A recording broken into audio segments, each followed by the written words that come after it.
I had lived in very unsafe conditions. Coming as a refugee, learning I was undocumented, I was constantly in this walking on eggshells type of environment where I wasn't sure if somebody was going to find out. I was being exploited at work due to my status and the positions I was in. And I just always had this fear in the back of my mind of being discovered, found out, and trying to hide my status and where I came from. So I would say primarily the company itself evolved as a result of the experiences that I had myself related to those.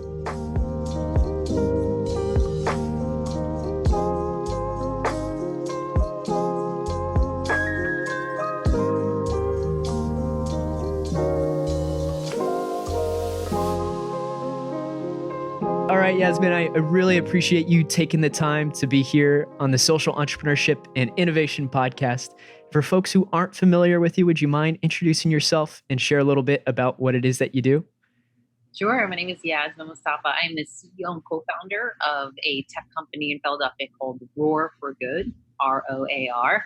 And we are a social impact company focused on cultivating safer workplaces, specifically starting in hospitality for the 58% of housekeepers who experience sexual harassment on the job. Excellent. And can you tell me a little bit as to how it was that you came there to that defined of an idea, protecting folks in the hospitality industry, and as well as an arena of sexual harassment? Sure. Yeah. It depends on how far you want me to go. So I can go far into childhood, and we talked a little bit about my background and how you want me to share that, or I can get into how we started the company, or the initial vision, how we switched to workplace safety. Sure. Well, let's, as I do want folks to know, you do have a couple wonderful TEDx talks where you do dive into this story of, where you've come from and how you came to America and ultimately starting Roar for Good. But let's do the latter. We'll let folks dive deeper in themselves, and we'll pick up with something a bit more recent. Sure. Yeah. So we started the company focused on personal safety 5 years ago as of last week, funny enough. And the idea came about, I had just become an American citizen. So the first thing I did, of course, is get rid of my possessions, put a backpack on, and go traveling through South America by myself for 6 months. And as amazing as it was, everywhere that I went, I just kept meeting women and men that would share really terrible stories of times I'd been attacked or abused or harassed. So then a week after I came back to Philly, my neighbor was raped a block from our apartment building. And that's what led to the idea of Roar for Good. And initially it was women use self-defense tools like pepper spray and tasers, wearable technologies, all the rage. Why not combine the two to make them more accessible? And the initial idea was called the Mason or bracelet. And the idea was you had something that looked attractive on you at all times. If you needed it, it was right there. And if something were to happen, you could push this button. It would dispense pepper spray, and it would send text message links to your friends and family, letting them know where you are. Did some market research, found out it was a terrible idea. Most women are actually really afraid of existing self-defense tools, especially because they have to be very close to the other person in order to deploy it. And most of all, because they're afraid that they'll be overpowered and their own self-defense tool used as a weapon against them. So nixed that idea, eventually came out with what we called Athena, which was our first safety wearable that was something that looked nice, something that could help ward off an attack by launching a very loud, audible alert, and something that would message friends and family with your location, letting them know where you are. And then we wanted to make sure we got to the core of the issues related to violence against women. So we had this nonprofit connection where we partnered with organizations that would go into schools and teach empathy and consent and healthy relationships, because we found that that was what got to the core of the issue and reduced harassment and assaults overall. So that was the initial vision of the company. And what do you feel like in your background drew you to want to perhaps solve these problems with a new device, some sort of new form of technology?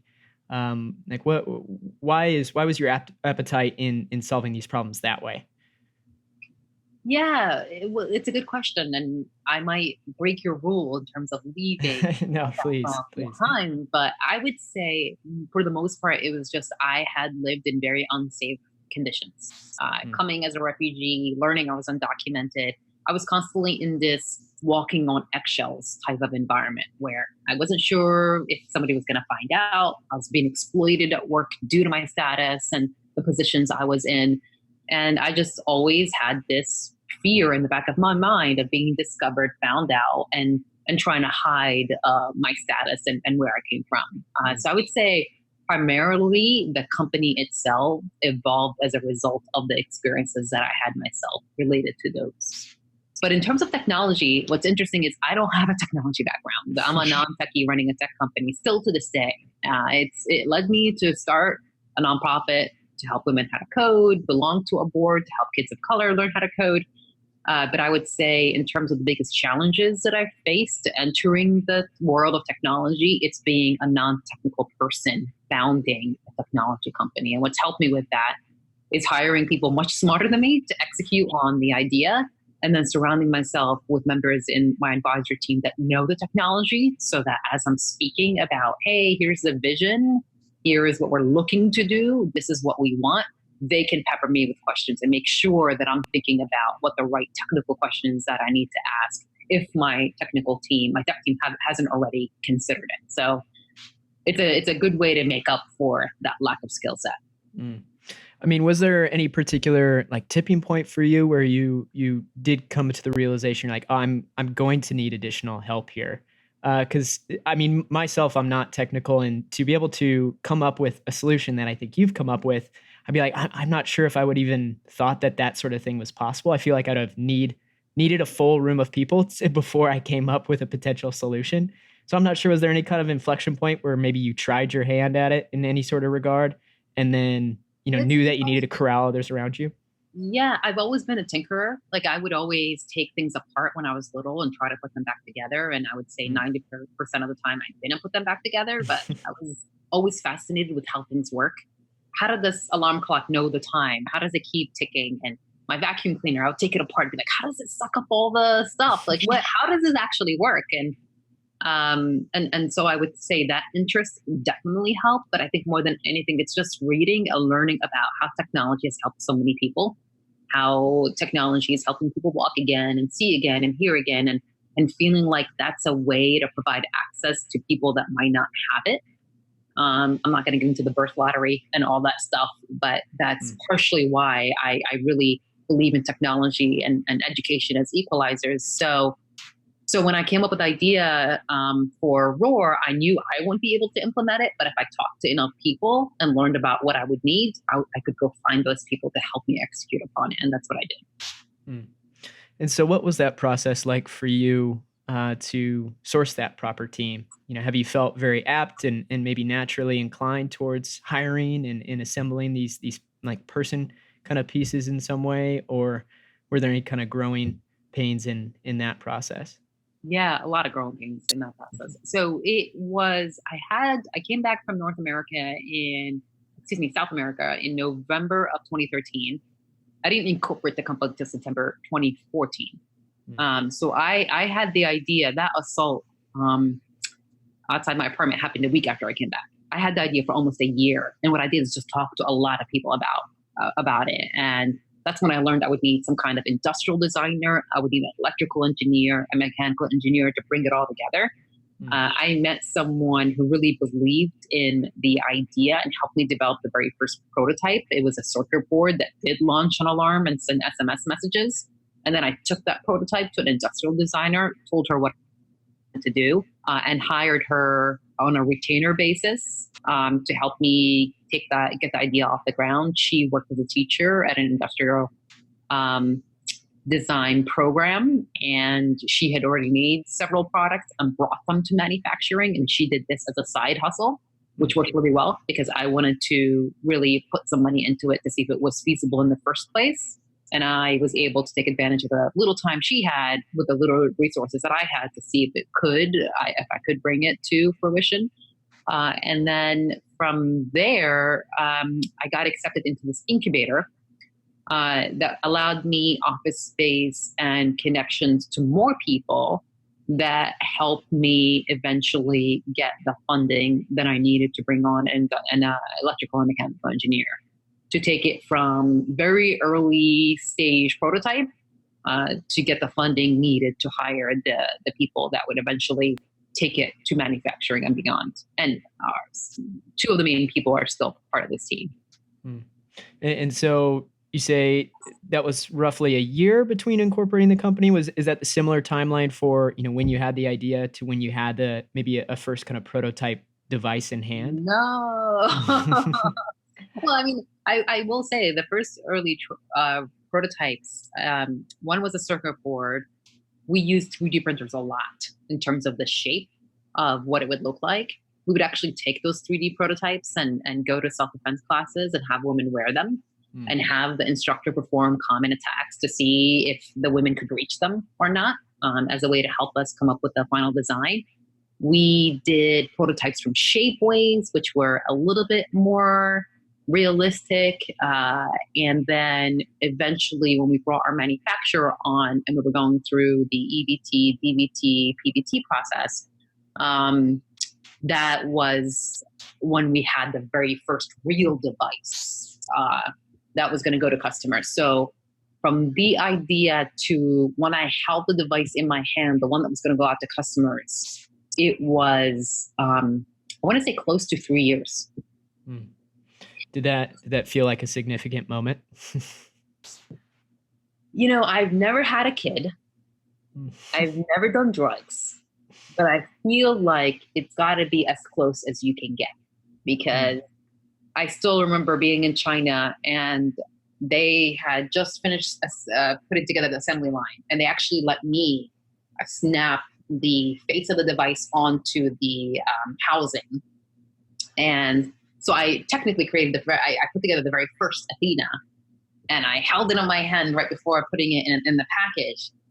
And the endorphins, the adrenaline, I have never felt anything like that.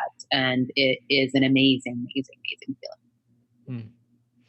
I think that just the whole trajectory, even to getting to that point, it seems like there's a lot of resilience from yourself, but not only that, just like a lot of resistance in the process. I think there's definitely the tendency as even an entrepreneur to maybe want to like stay close to where your existing skill set is, and so kind of continuing to go through this deep learning process, it seems you did, to like even figure out what you needed to create, even, or maybe even to sketch out what might be a potential solution to this problem that you're looking for. I think that's really interesting. And so was there anything that you felt particularly benefited you, that allowed you to maybe push through on that? That's such a long time frame, especially with the appetite to start a new business when you're like kind of want to hustle. Was there anything particularly that helped you to kind of push through to get yourself to that point? I will say it was definitely very, very challenging. I don't want to make it seem like it was easy, especially because I feel like one of the biggest mistakes we made is we just hired cheap help because we didn't have a lot of money. So we thought, oh, well, they'll learn on the job. We'll have something cheap. But really what happened is just prolonged the time to execution. So what could have taken maybe 3 months took 9 months, as an example. Even though we saved lots of money, we lost a lot of time. And really coming to appreciate the idea of hiring experts that are at a premium, but rightfully so, was a hard lesson learned and necessary lesson. And I'm grateful to have that lesson. But I would say what pushed me through is what was really amazing is everywhere we went and talked to about our mission and our product, we would always get some people that would wait after we finished speaking and pull us aside and talk about an assault that they'd experienced, or harassment, or dating abuse, or violence. And it was at every event, no matter what. And I would say the purpose of what we were doing, and I think this for any social impact company, is what ultimately drives you at the end. There are emails that whenever things got tough and I'm like, why am I doing this? What the heck am I doing? This has taken over my life. Is this what I'm meant to be doing? I would actually go and reread those emails as motivation anytime I got down and anytime things got difficult to push me through. Hey y'all, Corey here. We're going to take a quick break to hear a word from our sponsor. At Saybrook University, MBA and DBA degree programs are built for the quadruple bottom line. People, empower others within your organization. Planet, champion environmentally friendly solutions.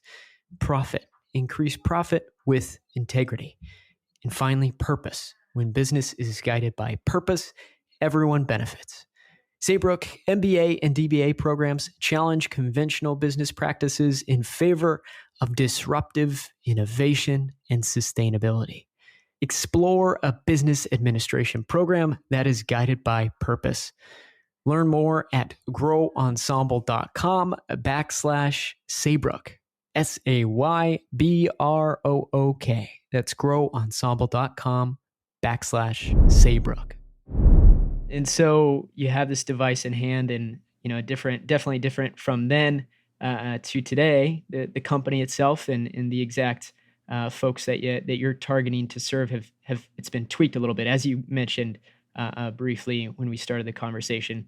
So can you, and this is ultimately what prompted me to reach out to you. I think I'd been following you on Twitter. I don't remember exact place that I connected with you first and foremost, but saw the update that you'd pivoted a little bit to serve a slightly different demographic, that being the hospitality industry. Can you talk about this transition a little bit, and what the strategic call was in that arena?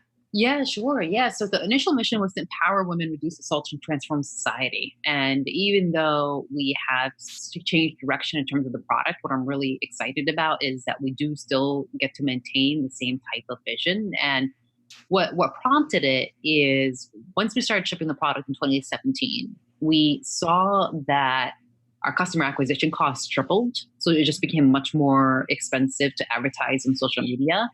And we knew it was going to take a lot of education to get people to understand what the industry was that we were participating in, to learn more about it. But it ended up being just way more costly than we anticipated. And it was just not a sustainable business model.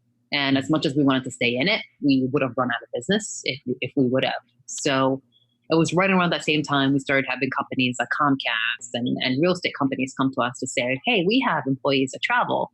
Is there any way at all that they can use Athena somehow? So we started exploring B2B in 2018. And then in late 28, and later in the year, about November, we decided to fully focus on workplace safety, starting with hospitality because of two things. One is we saw this study that was released that shared that 58% of housekeepers experience sexual harassment on the job. They tend to be women of color, immigrants. English is usually their second language. They're groped by guests. Guests expose themselves. It's really, really horrible what they go through. And every day they go to work, they put themselves at risk. Imagine being a housekeeper and you're required to clean between 14 to 18 rooms a day. And you open the door, never knowing what's on the other side. The mental anguish, the anxiety, and not just how that's realized in work, but how that carries over to their home environment as well, and just the mental capacity.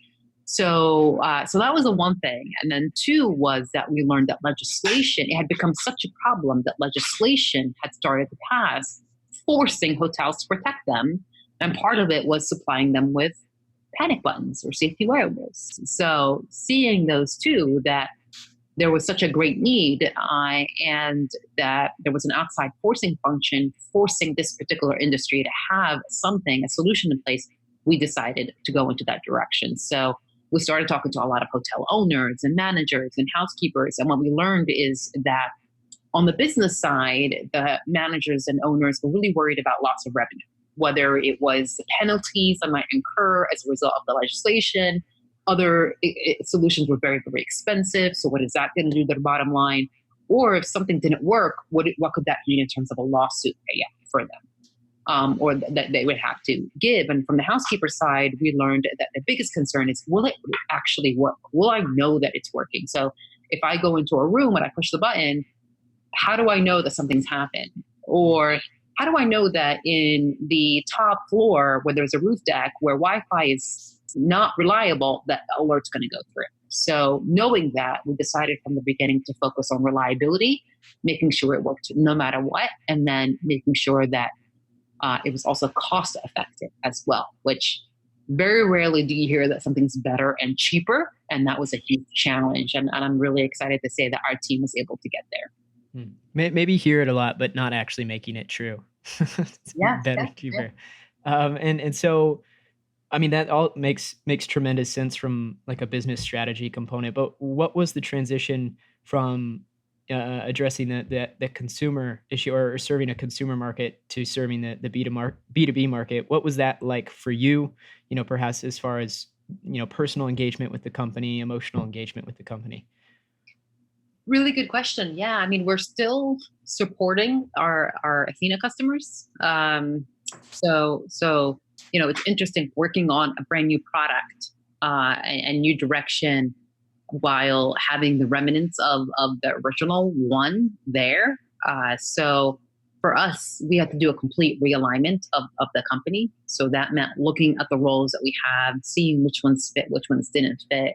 We had to completely rehaul the product, the vision, mission while related, we still had to go from B2C to B2B. So we went through an exercise to start where the entire team went around and talked about what are the things that are going to stop doing that is not at all related to the new direction, which was an incredibly valuable exercise.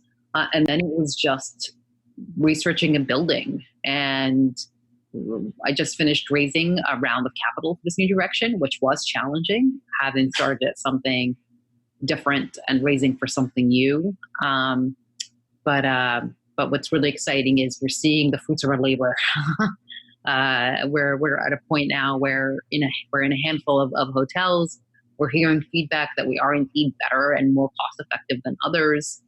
For the first time, we have a sustainable business model. We are helping those in need. And not only are we helping those in need, but they don't have to pay for it. Business pays for it. We have a patent pending on our technology, so we have barriers to entry from that regard. And the sales cycle is a lot shorter, even though it's B2B, it's a lot shorter because of this legislation. So we ended up solving for a lot of the challenges that we faced in the B2C model. It's interesting because you would think, or maybe just first look, you'd think it'd be like, oh, serving the consumer seems to be much more direct to solving the issue that you want to solve. But I think I picked up in one article feature that you had, I can't remember exactly where, but you mentioned the number of staff that you can impact by obtaining one client, and that's just one account, right? So I mean, there's hundreds, if not thousands, of staff members depending on the size of what kind of hotel or space you're working with. So Yeah, the opportunity to scale is mhm, so much greater now. Instead of selling them one at a time, it's mhm, hundreds or even thousands at a time. And mm. that's what's really, really cool is just seeing the opportunity to touch so many people. And I don't like the word touch so many people. I actually, the literal meaning of that, I don't like how that sounded. Yeah. I should say impact. And what's Mhm, really cool too is you might have heard about this interviewing so many such entrepreneurs is the curb cut effect. So when I learned about this, I was really amazed by it. And so when sidewalks had to become wheelchair accessible and they started cutting the curb so that they were able to roll into the sidewalk, what they found out is it actually benefited everybody. It mm, benefited the elderly. It benefited other people that were disabled. It benefited anyone pushing a stroller, a bicyclist. And we're finding that the same thing's happening in hotels, that this isn't just affecting and impacting the staff in a good way, but guests as well. If you're a guest and you, for example, this is a case I heard at a recent event, there was a guest that had OD'd, overdosed. And a mm, housekeeper knocked on the door. No one answered. She walked into the room. She saw this guest who had overdosed. She was able to push the button and get help probably much faster than what otherwise could have happened. So it's really cool to see what the impact of that looks like. And that's just on the second level, not even the direct impact that we're looking to have. So really exciting to see that. mm. And so, I mean, you have a lot of these really exceptional things developing, and y'all have completely committed to this pivot. Where's your focus now? Right, as in just mentioning that you've went out and were able to obtain some more capital for this new endeavor. So, congrats on that. where's your focus at this point? Like, which kind of opportunity are you trying to seize? Yeah, right now the biggest focus is scaling. So we're in a handful of locations. The technology is almost there. It's setting everything up so that we go from deploying at one hotel to deploying at multiple hotels in any given month, week, day, even. So it's exciting because it means that we're preparing for growth.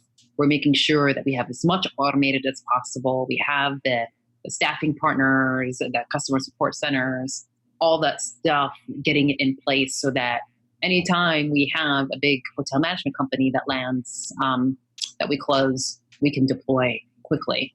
Mm. Just, I don't want to say pushing a button. It's as easy as that, but getting it to the point where it could be as close as that. Sure. And I guess what feels to be kind of the challenge or pain point in that pursuit of scale that y'all feel like you're trying to dig into at the moment? Right now, it's getting more resources. So now that we have the funding, it's hiring so that we Mm. can get to that point. Mm. And is there anything in that for you personally, perhaps as a leader of the organization or as a social entrepreneur yourself, that you feel like you need to personally evolve into or develop or work on? Yeah, business development. It's not Mm. something that I've done a lot of. And I started doing a little bit of sales before fundraising. And I'm going to be doing a lot more of that now that's winding down. So I'm excited for it. It's not something that I have a particular skill set for. I don't believe it's not something I've been trained for, as an example. But I've been listening in as our SVP of sales does his sales calls and go to some meetings, and it's interesting, and I'm excited to learn more about it. Mm. It seems like it may be easier to come from a real kind of deep passion and integration with the concerns for the company and the concerns for the solution to then go to learning the tactics and perhaps techniques of business development and sales. So I imagine you'll do just fine. Um, and so what can you shed a little insight? It seems as if you've been able to, with your intimate team here, move really rather fast. I know we could have talked about slow and fast, whatever, but the fact of having, this idea or this problem that you want to solve and manifesting it into what it is now, changing direction slightly, having to actually pivot your demographics, all the prototyping, modeling, and everything like that. How do you manage yourself on a day to day to perhaps focus on what's highest priority, what's going to move you forward next, and I guess what does that look like? Good question. And it's interesting that you say moving fast because I feel like every week feels like 2 weeks. It's hard to believe that it's September already. But yeah, for me, I think about what's keeping me up late at night. Whatever that is, I write it down on a piece of paper. And the next day, I will make a list of the top things that I want to get done before I even open my email. Because too often I will, and I'll just get lost in just responding to emails all day and walk out feeling like I've actually accomplished nothing. Mm. So I whenever I make that list, I make sure there's only 3 things on that list because there's no way I'll probably get anything more done than that. And then if there's anyone that's blocked on my team, I do those first, and then I work on the list to make sure that I'm not a blocker for anything that they're working on. Mm. That's interesting. So two priorities is your personal tasks and projects to move things forward, and how you can help get obstacles and challenges out of your teammates' way. Yeah, Um, and one thing that's been able to help is all our team meetings. We try to do them on Mondays, just mm, Mondays. I have a meeting day on Monday so that the rest of the week is clear for us to work on whatever the priorities are for the company, for that mm, department, for that person, and that's been just incredibly valuable versus imagine having your calendar have 30-minute spaces in between meetings and just going mm, back to back meetings, and it used to be like that, and now it's okay. Internal meetings are all on Mondays. I set my meetings. I try to also line them up on another day, and that leaves me with free time to actually work on the business. So it's been very, very helpful as well. I don't always follow it. I try to. Sometimes I'm just not able to, but when I do, I feel like I've had a much more productive week. mm. And so maybe this is something specifically. I mean, that practice of sorting out the highest priorities and looking to accomplish those before other stimulants kind of come in your sphere as the day can get going. Are there any other kind of points or points of advice or practices that you might recommend to an aspiring social entrepreneur themselves who's perhaps looking at an idea or a problem that they're interested in putting together a solution for solving? Um, what might you recommend to them? The best advice I got management wise is the platinum rule, apparently is what it's called. So we all abide by the golden rule, treat others the way that you want to be treated. We all grow up hearing that over and over. The platinum rule is treat others the way they want to be treated. And it's just a very nuanced word, but that had such a instrumental effect on my management style. It's not how I think things should be done because that's the right way and bestowing that upon other people. It's how do you like to receive feedback? Oh, you don't like to be praised in public. Oh, do you prefer this type of way of giving feedback? Great to know, because then I can do what I need to do to make that person feel like they're cared for and have what they need to do with whatever that they're going to do. So that's been something that, in terms of management training, management skills that I picked up, that I would say has been most valuable. And then I think depending on the social impact work that someone's doing, we're in a space where, especially when we were consumer related, heard a lot of horrible stories, true stories that these very brave women would be vulnerable and share with us, and self-care and making sure that secondhand trauma is not, there's a way to release it was really important for us to make sure that we focused on. So unfortunately, I will feel like a hypocrite by saying self-care because I don't do a good job with it all the time. But I feel like the best thing that I have done is take stock of the things that drain me and the things that energize me, and do more of the latter versus the former. And every few months assess, okay, what are the things that are draining me, and try to eliminate them if possible. And any recent findings that seem notable to share? Yeah, I recently got into the Oculus Quest. So if no one's picked it up or played with it, definitely try it, because I've never been a gamer. And what an immersive, amazing experience, especially just the different types of things that you can do. I have traveled around the world using the Oculus Quest. Now, of course, that's in quotes. I have not necessarily gone to Morocco or Croatia, which I would love to visit, or Spain, but I can, through certain games or apps that they have, do that. I've traveled through space. I've gone skydiving. I've visited the Galapagos Islands. Like, these are things that I can do right from my living room, and it's been such a great way to release. Sometimes it's been a lot of fun. I'm obsessed right now. Is that virtual reality? Yeah. Okay. And the Link headset, it's so much more affordable. I think there is a chance that they could take it mainstream, because I think it's a little bit cheaper than a PlayStation even. Really? Wow. Yeah, well, I'll have to dig that up myself and see exactly what it is that you're talking about. Yeah, and it's gotta be the Quest without the wires, because it's such a completely different experience when you just put a headset on and you don't have to worry about hitting anything. Yeah, man, wonderful. Awesome, Yasmine. I really appreciate you taking the time here with me on the Social Entrepreneurship and Innovation podcast. Before we wrap up, do you feel like there's anything we left out? I know there's a lot of ways folks can dig into your story elsewhere, but well, I would love, if anyone has any hotel connections or is in the hospitality industry. We are just getting the word out about what we're doing, for them to reach out to us, especially if they're an HR manager or a sales manager or working in housekeeping or hotel management company, especially. We would love to tell them about what we're doing and what we can do to help protect that. Wonderful. All right. And we'll direct folks for ways to find ROAR for good at growensemble.com. Thanks again for taking the time. Thank you.